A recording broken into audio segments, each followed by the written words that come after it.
हर हर महादेव। हमारे चैनल पे आप सभी का अमावस्या के दिन पितृ शाम के समय प्रदोष काल में शंकर भगवान का नाम जाप कर कर नदी तालाब बावड़ी पर पानी पीने जाते हैं।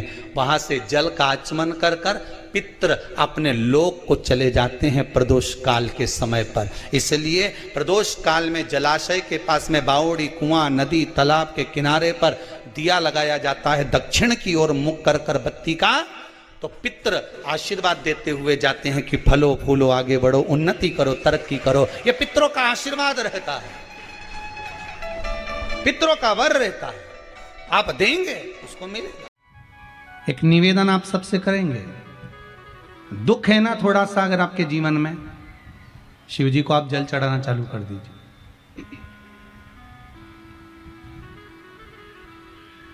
शंकर भगवान को आप जल चढ़ाना प्रारंभ कर दो। अगर दुख है ना जीवन में, शिव जी को जल चढ़ाना प्रारंभ कर दीजिए।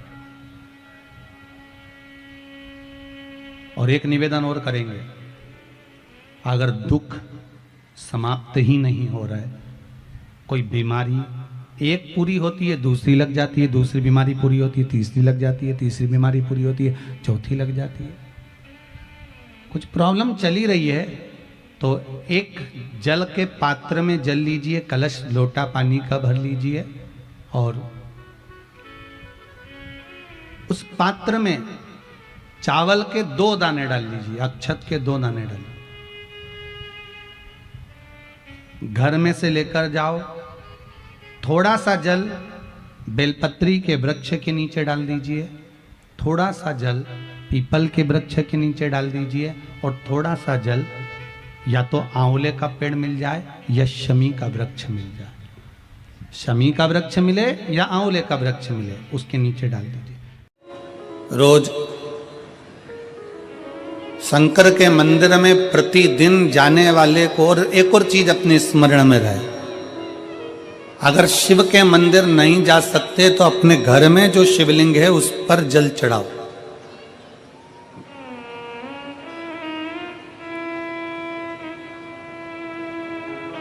और यदि आप अपने शंकर के घर में शिवलिंग पर भी जल नहीं चढ़ा पा रहे हो तो किसी बेलपत्री का वृक्ष हो, उस वृक्ष के नीचे भी जल चढ़ाओ। और कभी मौका मिल जाए, कभी भगवान शंकर की बड़ी करुणा हो जाए, भगवान शंकर की बड़ी उदारता हो जाए, भगवान शंकर की बड़ी कृपा हो जाए, बड़ी कृपा हो जाए, भगवान शंकर जिस दिन तुम्हारे ऊपर बहुत बड़ी कृपा कर दे, किसी सोमवार को 3 नियम बना लो।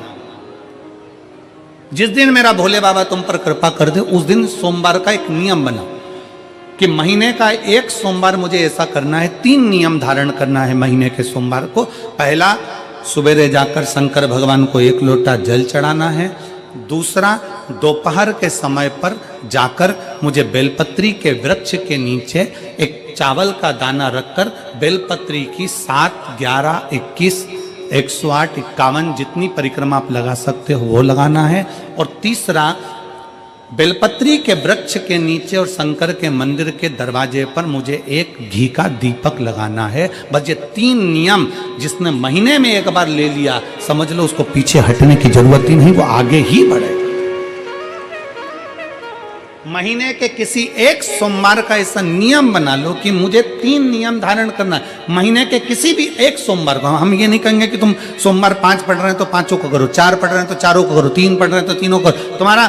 तुम तो महीने का एक सोमवार का नियम बना। और मेरी जीजियों से, मेरी बेटियों से जो विदेश में रह रही हैं, जो कहीं बाहर रह रही हैं, कहीं बड़े शहर में रह रही हैं, जो रोज मंदिर नहीं जा सकते, हर किसी महीने के एक सोमवार को भी ये नियम निर्धारण कर सकते, तो उनसे कहेंगे कि 3 महीने में एक सोमवार का नियम बना लो। 3 महीने में नहीं बना सकते तो 6 महीने में एक सोमवार का नियम बना लो। और 6 महीने में नहीं बना सकते तो 1 साल में एक सोमवार का ऐसा नियम बना लो कि मैं साल का एक सोमवार ऐसा रहूंगी कि सुबह सोमवार के दिन मंदिर में जाकर जल चढ़ाऊंगी, दोपहर में जाकर बाबा को एक अक्षत का दाना रखकर, अक्षत का मतलब है कि बाबा मेरी दिनों दिन उन्नति करना, बेलपत्री के वृक्ष के नीचे जो अक्षत रखा जाता है वो उन्नति के लिए रखा जाता है। शंकर के शिवलिंग पर जो अक्षत रखा जाता है वो रोग मुक्ति के लिए रखा जाता है। अशोक सुंदरी पर जो अक्षत रखा जाता है वो संतान प्राप्ति के लिए रखा जाता है। षडानंद कार्तिकेय की ओर जो अक्षत रखा जाता है वह हमारे बच्चों की सुख समृद्धि के लिए रखा जाता है। विनायक की ओर,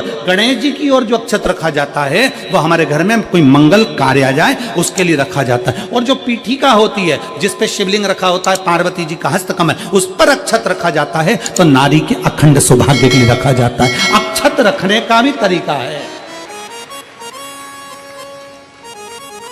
एक चावल का दाना कहाँ रखा जाता है, क्यों रखा जाता है, कैसे रखा। अब कई लोग कहते हैं गुरुजी ये शिव महापुराण में आप ये नियम बताते हो, तरीका बताते हो। हम तो उनसे कहेंगे डॉक्टर के पास जाओगे तो डॉक्टर भी गोली लिखकर ये नहीं कह देगा कि ये सारी गोली एक साथ खा जा।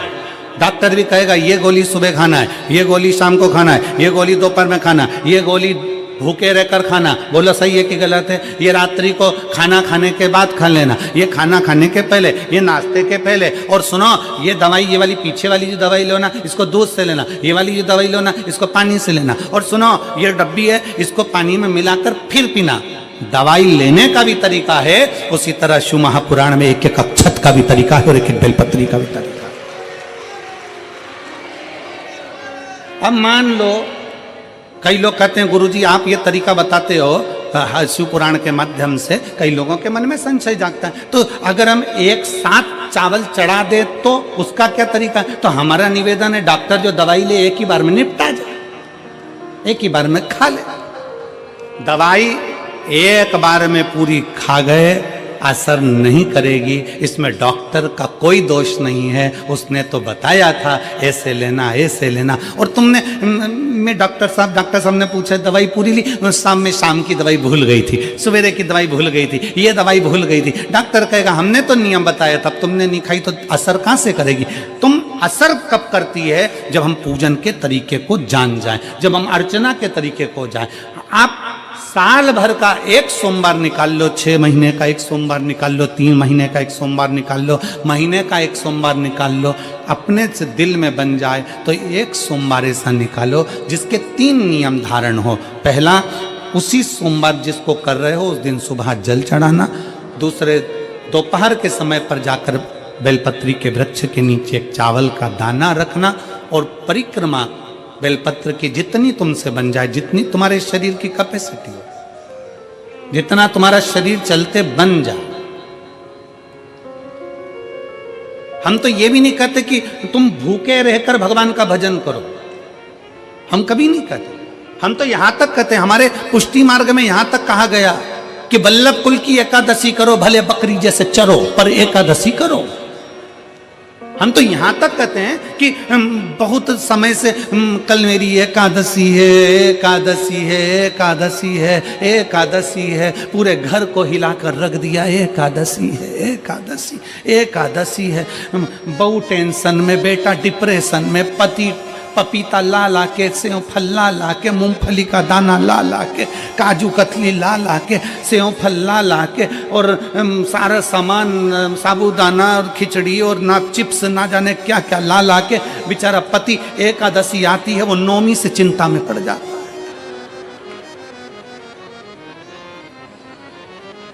हम तो ये भी नहीं कहते कि तुम व्रत बहुत भारी करो, तुम व्रत उपास भी बहुत टेंशन वाला करो। ना ना ना,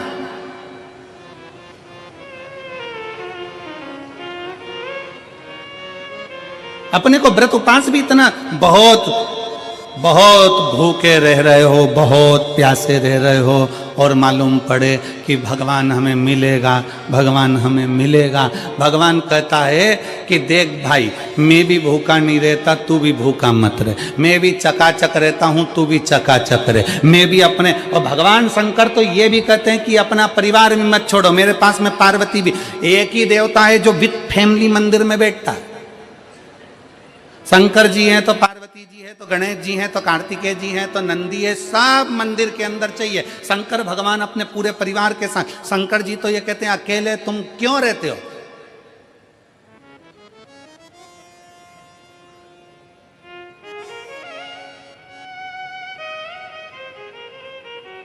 शिव जी की एक बात अपने ध्यान में रखना, कितनी सुंदर बात है शंकर भगवान की, बहुत ध्यान में रखिएगा। भगवान नारायण ने भगवान शंकर का भोजन रखा, विथ फैमिली आए, ब्रह्मा जी ने रखा आए, इंद्र ने रखा आए। एक दिन कुबेर को अहंकार आ गया और कुबेर ने मन में सोचा कि मेरे पास में इतना वैभव है, इतना धन है, मेरे पास में इतना वैभव, इतना धन है। कुबेर ने विचार करा कि मैं भी सबका भोजन रखता हूं, मेरा धन देखेंगे, वैभव देखेंगे। सबको बुलाया, सबको।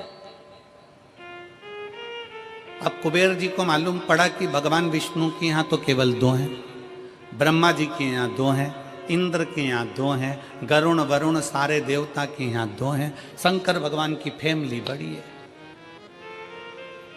तो उन्होंने पत्रिका में लिख दिया श्रीमान श्रीमती।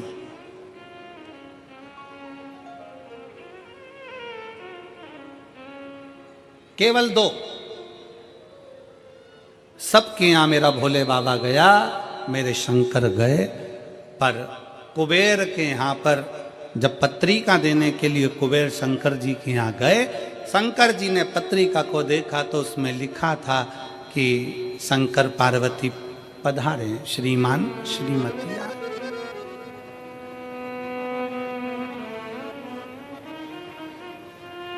कुबेर कौन? एक चोर शंकर जी के मंदिर में चोरी करने के लिए गया। अंधेरा बहुत था, शरीर का कपड़ा उतार कर त्रिशूल में लपेट कर आग लगाकर उजाला कर कर देख रहा था। शिवरात्रि का दिन था, शंकर जी खुश हो गए और शिव जी ने वर दे दिया, तूने आज शिवरात्रि के दिन मेरे मंदिर में प्रकाश करा है, मैं तुझे कुबेर का राज्य देता हूं। कुबेर नीचे बैठेगा और तू कुबेर के सिंहासन पर बैठेगा। कुबेर की कुर्सी एक चोर को दे दी। अब चोर कुबेर बनकर बैठा है और उस चोर के मन में, या अब जिसने तुझे कुबेर बनाया था तू उसको भी फैमिली बुला लेता, पर उसको भी नहीं बुलाया।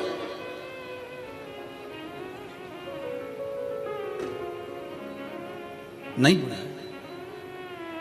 और पत्रिका देने के लिए कुबेर के पास कुबेर पहुंचे शंकर जी के पास। भोलेनाथ जी ने जो पत्रिका देखी, पत्रिका देखते से शंकर जी ने कह दिया, देखो कुबेर, हम तो किसी आयोजन में जाते नहीं हैं,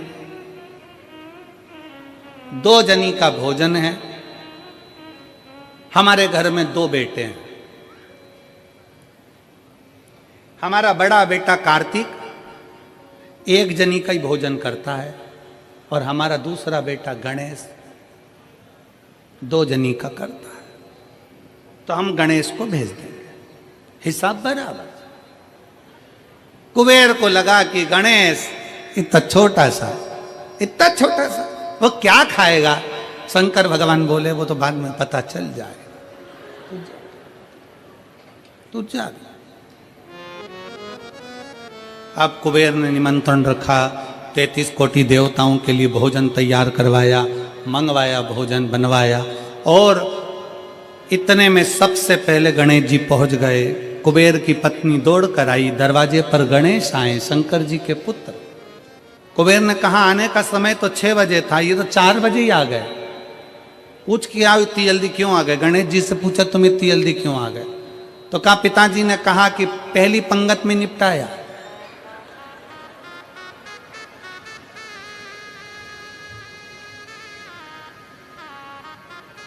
या तो पहली पंगत या आखिरी पंगत, इन दोनों को फायदा रहता है और इन दोनों को नुकसान भी रहता है। जाओ चले जाओ। अब गणेश जी ने कहा कि तो इतने में पत्नी बोली कि अच्छा है पहले आ गए तो अपन खिला के फ्री हो जाएंगे, चलो बिठाओ। आसन लगाया, बिठाया। गणेश जी महाराज ने जो खाना चालू करा, जितना 33 कोटि देवताओं का बना था गणेश जी पूरा की पूरा खा गए। पत्नी चिल्ला कर बोली ये तो अकेला ही पूरा खा गया। कुबेर जी बोले तो उसमें क्या दिक्कत है? मैं कुबेर, मेरे घर कमी है क्या? भंडारे खोल दो सारे। भंडारे खोल दिए, ला ला कर गणेश जी को देते गए। कुबेर के खजाने में भी भोजन खत्म हो गया। तब कुबेर ने कहा एक काम करो, दूतों को पृथ्वी पर भेजो और पृथ्वी पे से भोजन मंगवाना चालू करो। गणों को पृथ्वी पर भेजा, भोजन लेकर अंदर जा रहे थे गण। गणेश जी ने बुलाया, इधर आओ, ये चावल की बोरी कहां ले जा रहे हो? कि अंदर। क्यों ले जा रहे हो? पकाएंगे फिर तुम्हारे लिए लाएंगे। गणेश जी के आधा घंटा लग जाएगा, ऐसी रख दो, रखो यहां। सारी बोरियां वहीं रखवा ली, दाल चावल चना सब सूखा की सूखा निपटा गए। आन दो। कुबेर को चिंता लग गई, पत्नी आंखों से रोने लगी, इतने सारे देवता आएंगे, क्या खाएंगे? कुछ भी नहीं बचा, नीचे भी नहीं बचा। देव ऋषि नारद आ गए, कुबेर से पूछा क्या बात है कुबेर? कुबेर कहने लगे कि मैंने भोजन सबका बनाया था, गणेश अकेले खा गए, उठ भी नहीं रहा है, हमने 4 बार पानी पहुंचा दिया। हमने कहा पानी पी लो, तो गणेश जी कह रहे थे आधा भोजन होगा तब पीऊंगा। मतलब अभी आधा भी नहीं हुआ है। नहीं। नारद जी ने कहा शंकर जी के पास जाओ। भोलेनाथ जी के पास कुबेर पहुंचे, प्रभु गलती हो गई मुझसे, मैंने 2 जनी का लिखा था, औलाद को संभालने के लिए बाप का आना जरूरी है, मुझे नहीं। औलाद को संभालने के लिए बाप का आना जरूरी है, और बाप को संभालने के लिए उसकी पत्नी का आना जरूरी है। मुझे समझ में, मैं भूल गया। शंकर भगवान ने दुर्वा तोड़ी और दुर्वा तोड़कर कुबेर को दे दी और कुबेर से कहा ये दुर्वा ले जा, गणेश जी को दे देना। एक दुर्वा शंकर भगवान ने दी थी। कुबेर चलते चलते मन में विचार करे, इतना खाया है, एक दुर्वा से क्या होगा? ये जितने रास्ते में चलते जा रहे थे, जितनी दुर्वा मिलती जा रही थी, सब तोड़ तोड़ के रखते जा रहे थे।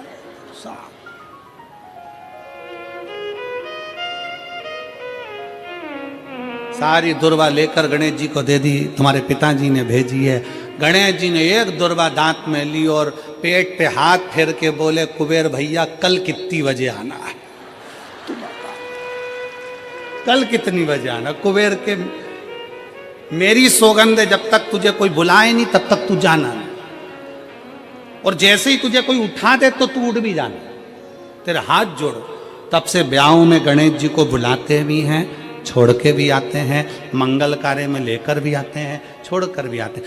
33 कोटि देवता में केवल एक देवादिदेव महादेव एक ऐसे हैं, अगर उनको बुलाना है, शंकर जी कहते हैं कि मुझे बुलाने के लिए मेरा सारा परिवार आमंत्रित करना पड़ेगा, सारा परिवार आएगा, तो मैं अकेला नहीं, मेरे साथ बुद्धि का देव गणेश भी आएगा, तो रिद्धि और सिद्धि भी आएगी, षडानंद कार्तिकेय भी आएंगे, तो अखंड सौभाग्य देने वाली गौरा पार्वती भी आएगी, वो सब आमंत्रित।